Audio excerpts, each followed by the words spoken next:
Hi, I'm Rachel, and this video is going to show how to do front reinforced torso sling carry. It's a 2-layer, one-shouldered carry that's very comfortable. I'm going to start by having one tail hanging over my shoulder. I can leave this tail hanging as long as I'd like depending on the length of my wrap. This carry usually takes a base -3 size wrap for me. This is a base -2, so I have a bit of extra length. This wrap is a size 4. So I'm going to go ahead and let it come to about my knees, since this is a little bit longer than I would need. Then I'll bring tail across my back,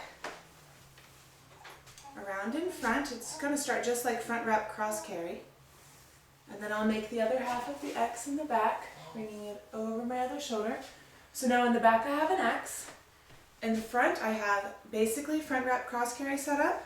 I have a horizontal pouch, a short tail, and a long tail. I'm going to go ahead and pick up my baby. Be ready. I'm going to hold my baby up like I'm going to burp him. Bring my hand under the sling fabric. Guide his feet straight through.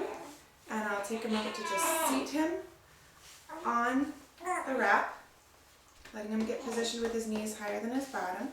Now bring the top edge up and over him. And I'm going to tighten just like I'm doing a front wrap cross carry, making sure the bottom edge is going from knee to knee here. There we go. Okay. Alright, now I'm going to start by tightening my short tail. So supporting baby with one arm, I'm going to lift out my other elbow, hold my top edge up, work my way through the middle of the wrap and the bottom. Same thing on the other side, holding this tail nice and snuggy now. I'm going to pull up, lifting my elbow out so slack doesn't get caught under my arm, and tighten that one. Alright, so now this tail I'm going to hold snug, and I'm going to support baby's back with one hand. I'm going to take the longer tail out to the side nice and tight and sneak my elbow over it. That keeps it pretty snug. I'm going to bring the top edge over baby.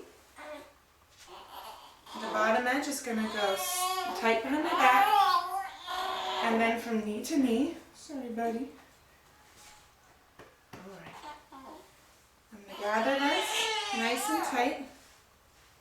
And then I'm going to do one last tightening of my top side, my top tail, lifting my elbow out. Alrighty. Alright. This is nice and tight. And I'll tie a slip knot. If you need to learn how to tie a slip knot, I have a video on my channel. But the working tail here is going to come over the hanging tail, under and up toward my face. It's going to hang down over my wrist, come under the hanging tail, then I'll grab it with my hand and pull it through. And I'll push that up a bit. And now I'm going to go through and check and make sure baby's knees are higher than his bottom. Make sure that the fabric is going from knee to knee and both of the layers of the fabric are knee to knee. There we go. It should make a straight line from one knee to the other. And then in the extra slack I feel, I'm going to feed around toward the back. And you can see if I pull it here at the shoulder, where the slack is, I'll hold my knot in place with one hand. And I'm going to pull my top, and then I'll just work my way through the fabric, through the middle, through the bottom until everything is nice and snug. There you go. Shh, shh, shh. The very last thing I'm going to do is spread the shoulder out. Make sure it's nice and well spread across my back and my shoulder. And there we have front reinforced torso sling. It's very comfortable and supportive compared to traditional sling carry because it has that extra horizontal pass going across the back to give a little bit more back support. It makes for a wonderfully comfortable carry, particularly with any age child, but I do love it especially with a new one. Alright, thank you very much.